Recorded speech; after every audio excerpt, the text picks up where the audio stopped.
And so, students, what do? I conclude, we got to have heroes. You students, I want you to know the greatest heroes of the Bible: Daniel, Shadrach, Meshach, Abednego, Nehemiah, Ezra, Esther, Mordecai. These were all people, Jeremiah, that were in the deportation to Babylon, where the culture was adverse and the heroes rose up. David rose to greatness when Saul wanted him dead. Jesus rose to greatness when he would follow, Father, take this cup from me, not as I will, but you will. And he said, I drink it. And he was obedient to the point of death, and the death on the cross. The highest honor you can have is a cross, where everybody in that culture sees the stand-up guy and says, that guy is different. He's got to die. The light has got to be put out by the darkness. And so this is the time, you adults, we're going to start seeing from these guys in the next few years, heroes that right now are in junior high. They're going to rise up. Thomas Paine wrote in the Sunshine Patriot as the war swirled about him, now is the time that tries men's souls. Meaning, now is the time that we will find out what we are made of. And so we're about to, with these guys. They're about to become our future, our tomorrow. Students, what are you going to have to do? Number one, you better be smart. And you better know that secularism has failed. And whenever you get rid of the infinite personal God in the Bible and Christ for the vacuous system of our day, you have exchanged a Mercedes for a skateboard. This is the best. Man has always been looking for God on his own, and once he finds him, he has an aversion in his conscience, and he gets rid of him. And so, secularism has not worked. Secularism produces Jason Bourne, where you are face down, unconscious, in the ocean, tossing and turning, wounded with amnesia, and you don't know who you are. And that is why Jason Bourne, for all of the movie, is trying to find somebody that can tell him, who am I? How did I get here? Who hates me? Why do they want me dead? How can I be redeemed? And why do I have the innate ability to kick people in the lips? You know what I'm saying? Because Matt Damon has that ability. He doesn't know where it comes from. Man without God is Jason Bourne. He doesn't know who he is. And so students, that worldview that is hoisted on you, it can't work in any way. And remember that. Do nice guys finish last? Sometimes. But bad guys always go to hell. Okay?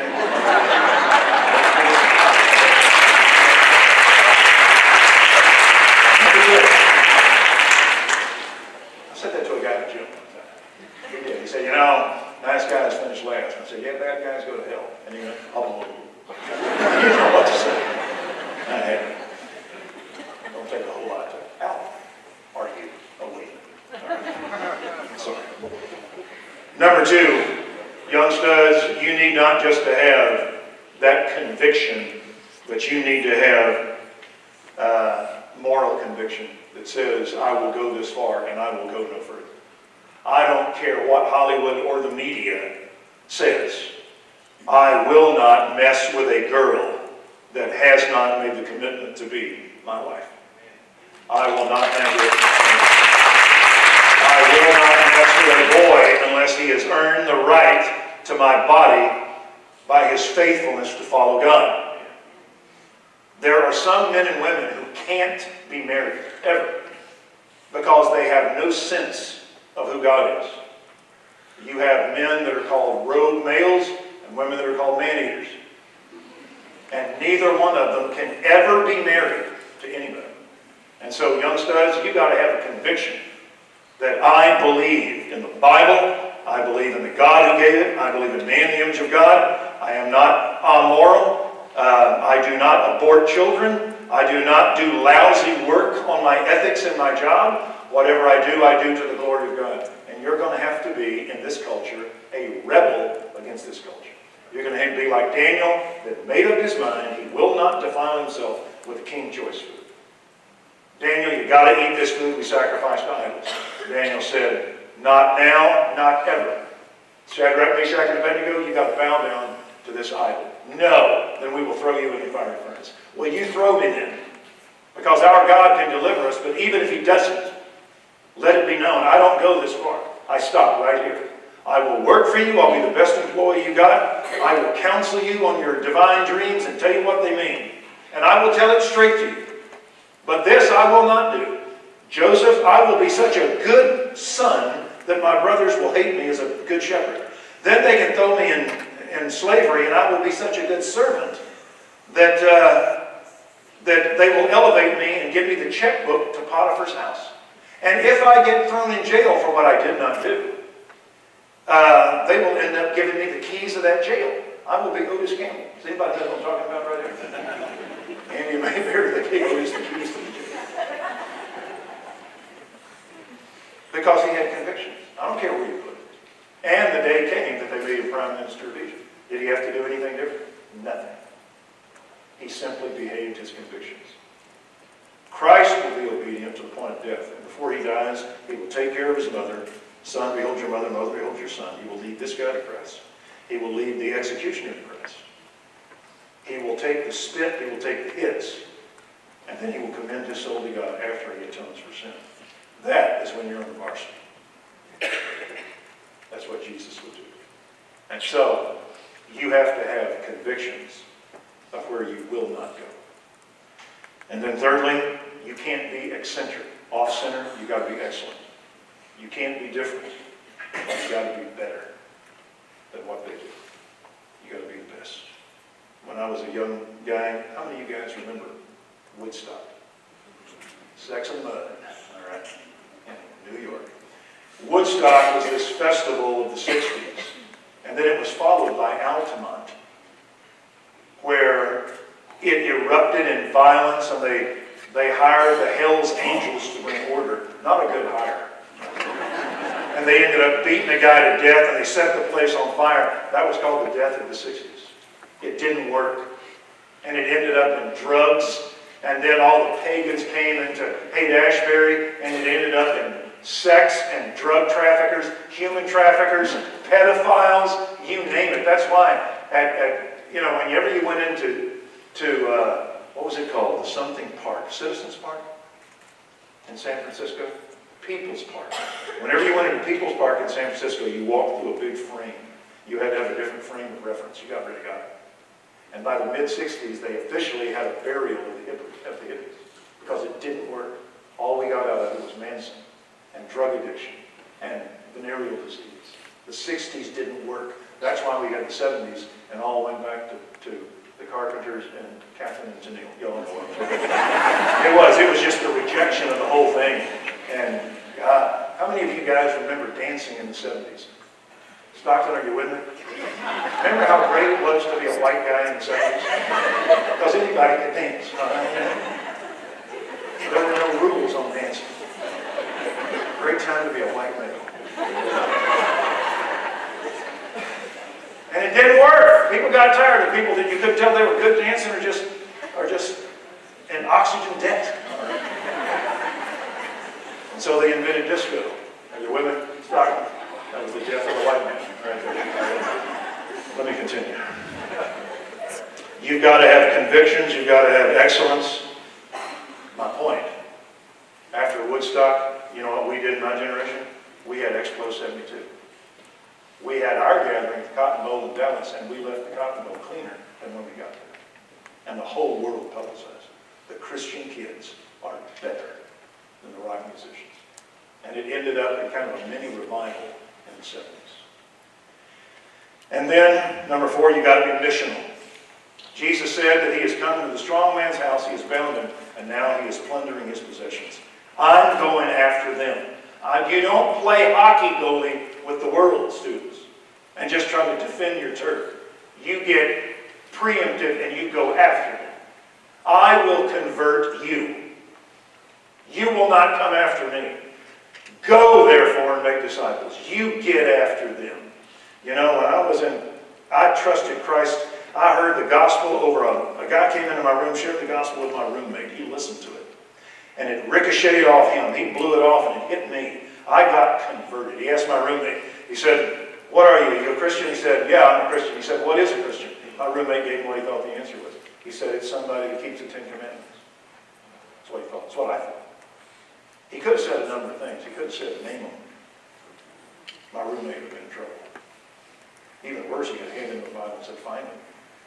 He'd have really been in trouble. You know what he said? He said, "You keep them. You never hate your neighbor. You always obey your parents. You don't covet anything. You seek after God 24/7. Is that you?" My roommate was dead silent, and I was too. And he said, "That's why Jesus Christ came and died on the cross, is you can't keep the law." And all of a sudden, the two testaments came together, and I thought, that's why we have all the Easter eggs. That's why we have the Christmases. He came and he died and he rose because I can't keep the law. My life was never the same. I got converted. I thought I discovered something altogether new in Western civilization. I started reading my Bible. A guy that played offensive line. Did Kevin tell you I was a football player? Did he tell you I was one of the great athletes of the 20th century? I led North Texas State to 7 wins in my 4 years.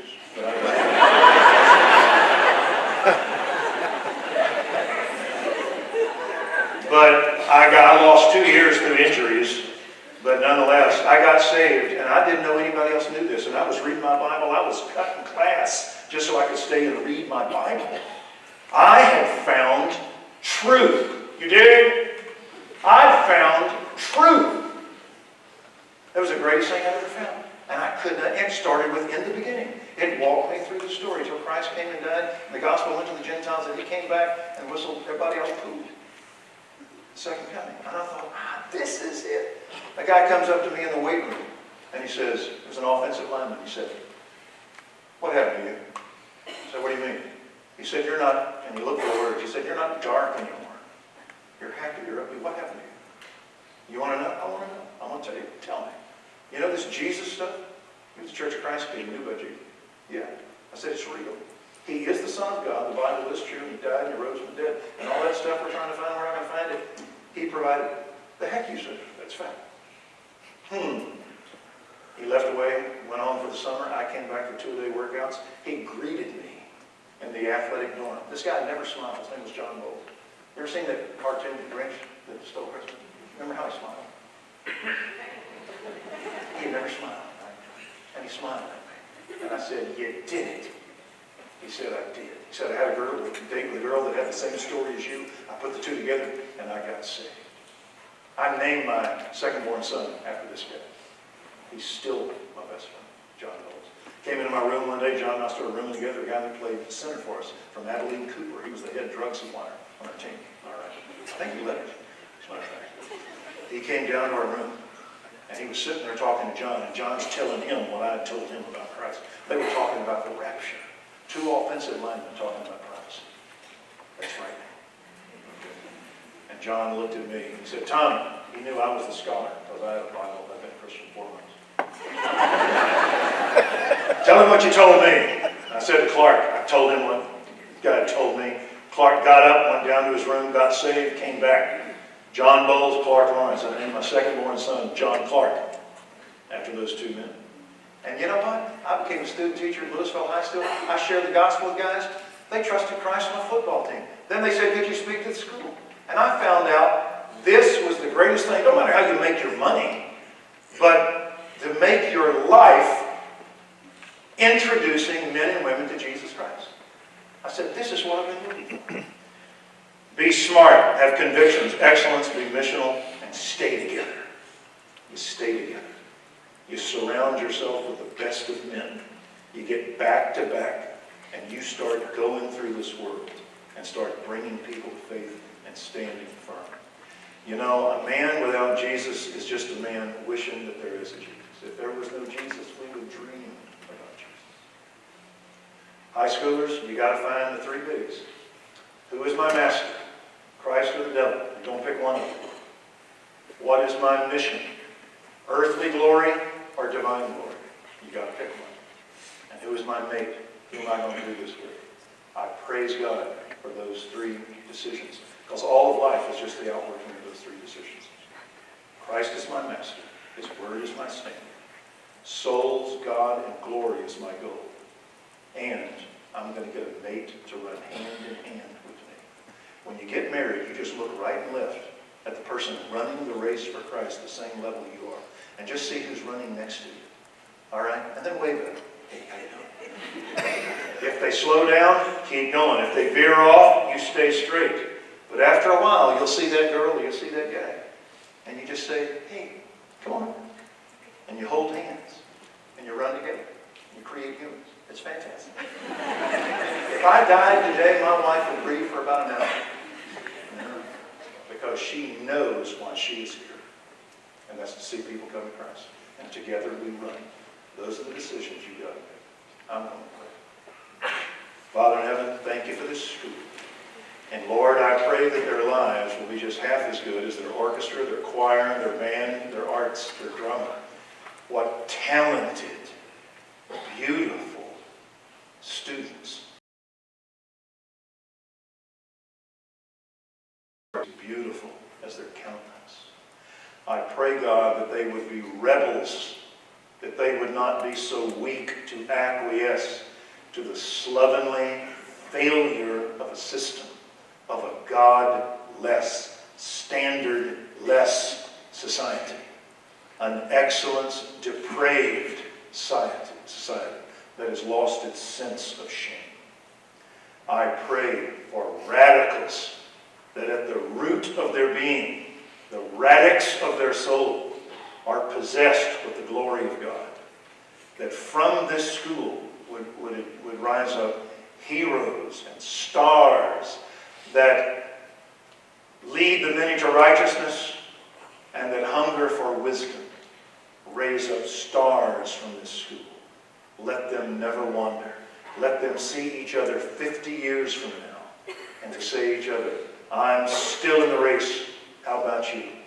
Thank you for these teachers. Thank you for these administrators. Thank you for these parents.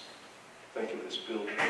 May it be filled with excellence. And we'll pray in Jesus' name. Amen. Amen.